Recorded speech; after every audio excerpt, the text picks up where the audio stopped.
Saudara, jembatan penghubung antara Nagari Limokaum dan Nagari Balimbiang Kabupaten Tanah Datar terputus diterjang lahar hujan Gunung Merapi. Terputusnya jembatan penghubung mengakibatkan dua wilayah terisolasi. Saat ini warga membutuhkan bantuan logistik dan air bersih. Pasalnya, banjir lahar hujan menyebabkan sumber mata air warga lereng Gunung Merapi tidak bisa lagi menyuplai air bersih.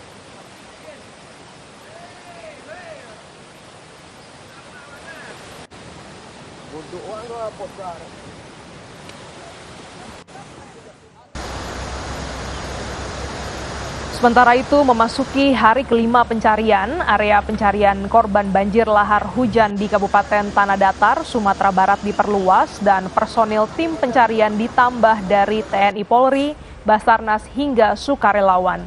Selain penambahan personel, pencarian juga melibatkan 2 anjing pelacak dan menggunakan drone. Selain pencarian, hari ini Pemkab juga memaksimalkan proses pembersihan kawasan terdampak dari material sisa banjir lahar hujan.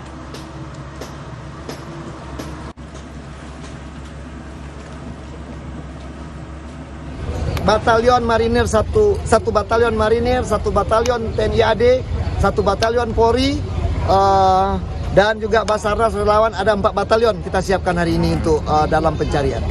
Untuk alat berat sampai saat ini tentu kalau ada yang masih ingin membantu kami menerima, tapi saat ini yang ada kami maksimalkan. Ya, masih ada rumah penduduk yang belum juga bisa kita keluarkan dari lumpur. Hingga Rabu 15 Mei 2024 pukul 12 siang dari data Pusat Pengendalian Operasi BNPB mencatat jumlah total korban meninggal banjir lahar hujan Sumatera Barat mencapai 62 orang. Sementara 25 orang lainnya dilaporkan hilang dan masih dalam proses pencarian. Selain pencarian korban, petugas gabungan juga mulai membangun jembatan untuk warga yang terisolasi.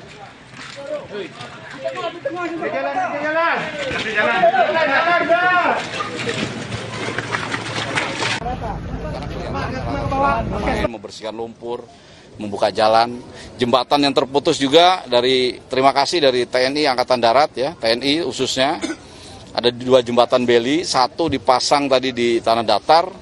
Ini 1 sore ini yang tadi masyarakat minta karena ada 2 tiang yang goyang-goyang itu disitulah material tertumpuk. Sore ini juga diyakinkan untuk bisa dipasang.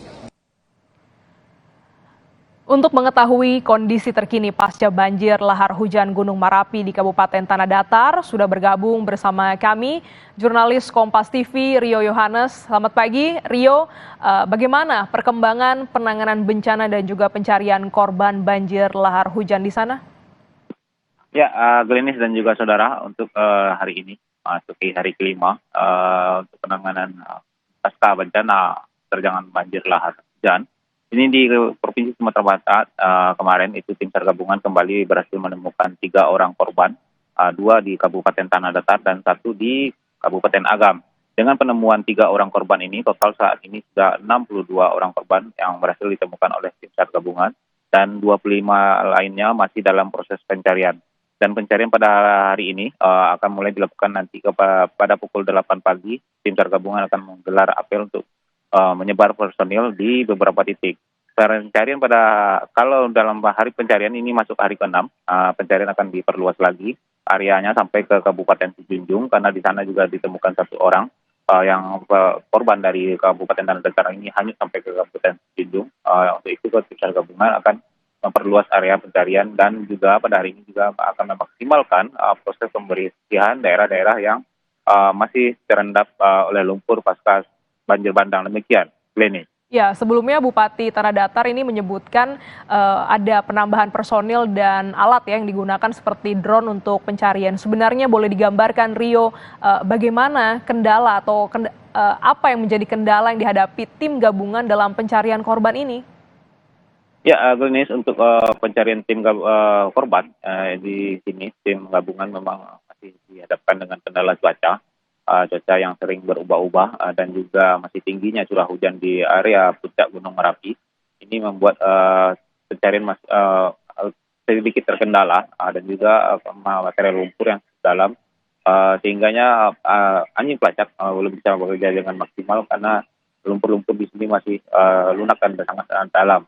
Dan untuk proses pencarian sendiri memang dalam proses pencarian tim SAR gabungan juga selain dibantu oleh anjing pelacak, 2 di Kabupaten Tanah Datar dan 2 di Kabupaten Agam. Di sini tim SAR juga akan menggunakan drone thermal dalam proses pencarian sehingga diprediksikan akan lebih maksimal lagi. Dan di hari ke-6 pencarian ini nantinya fokus juga akan dilakukan di material-material lumpur yang dalam itu yang dicurigai akan ada korban dan juga akan dilakukan pencarian dengan memanfaatkan mesin jet air. Demikian, Glenny. Iya, Rio, ini kan terkait dengan lahar ya, hujan dari Gunung Merapi. Bagaimana langkah mitigasi selanjutnya? Karena dikhawatirkan kejadian serupa bisa kembali terulang di jalur yang sama. Apakah ada mitigasi seperti yang dilakukan di Gunung Semeru untuk menyiapkan jalur khusus untuk lahar dari Gunung Merapi ini? Ya, sejauh ini untuk mitigasi ke depannya seperti apa, dan di sini pemerintah Provinsi Sumatera Barat dengan BNPB sudah menggelar rapat koordinasi dan diputuskan jika warga ini di area-area yang masih berada di pinggiran sungai di area radius 200 meter atau 300 meter dari sungai itu memang direncanakan akan direlokasi, dan semua itu bisa terlaksana jika nantinya masyarakat memang mau untuk direlokasi, dan pemerintah kabupaten daerah yang daerahnya terdampak dan sangat berdekatan dengan Gunung Merapi itu bisa menyiapkan lahan untuk relokasi. Namun demikian, Glenis, dari beberapa kali saya bertemu dengan warga korban terdampak, memang mereka menyatakan masih enggan untuk direlokasi karena itu adalah tanah milik mereka sendiri dan juga sudah turun-temurun dari nenek moyang mereka, sehingga mereka masih enggan untuk direlokasi. Masyarakat mengharapkan memang pembersihan aliran sungai dan normalisasi, sehingganya mereka meminta untuk tidak direlokasi. Demikian, Glenny. Iya, apakah sudah ada pendataan terkait dengan relokasi atau berapa jumlah warga yang harus direlokasi dari zona merah ini, Rio? Ya, Glenis dan juga saudara, dari sini di Gunung Merapi sendiri ada 25 aliran sungai yang mengalir ke sepanjang kabupaten kota, Agam, Tanah Datar, Karangpanjang, dan juga Bukit Tinggi. Untuk relokasi memang sampai saat ini pemerintah Provinsi Sumatera Barat belum mendata berapa jumlah masyarakat yang berada di pinggiran sungai sepanjang yang berhulu di Gunung Merapi ini. Sekian, Glenn.